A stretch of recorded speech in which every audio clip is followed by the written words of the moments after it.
Et maintenant, on va aller faire un tour sur la scène internationale. Le sommet de l'OTAN qui s'est ouvert aujourd'hui à Ankara, en Turquie. On rappelle que le Canada a atteint la cible du 2 du PIB consacré aux dépenses liées à la défense. Ça fait longtemps qu'on ne l'avait pas atteint.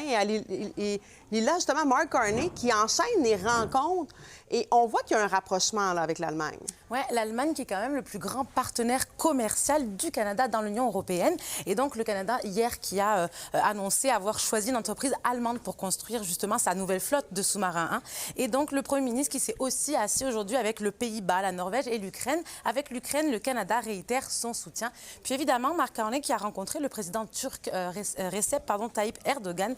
Les deux dirigeants ont annoncé entamer des négociations de libre-échange.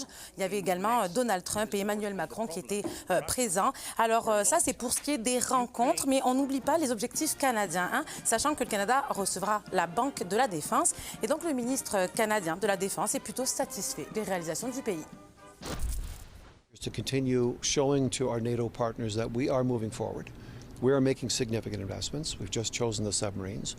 We are building out our economy in this area. We're procuring lots of goods and services. We're rebuilding our bases. We've extended our stay in Latvia by 3 years. We're making massive investments.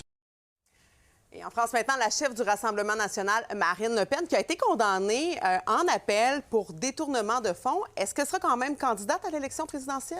Oui, elle l'a annoncé plus tôt devant la chaîne de télé TF1 et donc accusée de détournement de fonds publics. Marine Le Pen est condamnée donc à 3 ans d'emprisonnement, dont 2 ans avec sursis. Elle ne les fera pas, hein, sauf si elle commet une nouvelle infraction. 1 an ferme sous un bracelet électronique à domicile, 100 000 € d'amende et 15 mois d'inéligibilité, déjà purgée, hein, parce qu'en première instance, elle avait été condamnée à 45 mois. Et donc, sur cette chaîne télé, Marine Le Pen qui a annoncé qu'elle serait candidate et surtout qu'elle était innocente. On peut l'écouter. Ce soir, je suis candidate à l'élection présidentielle. Et vous ne changerez pas d'avis? Non, je ne changerai pas d'avis. Je veux bien vous dire ici que je considère que nous sommes innocents des faits qui nous sont reprochés et que ces faits ne peuvent pas recevoir la qualification de détournement de fonds publics. Vous avez les mains propres aujourd'hui? Oui, je viens de dire que j'ai les mains propres et encore une fois, je ferai un pourvoi en cassation pour le démontrer.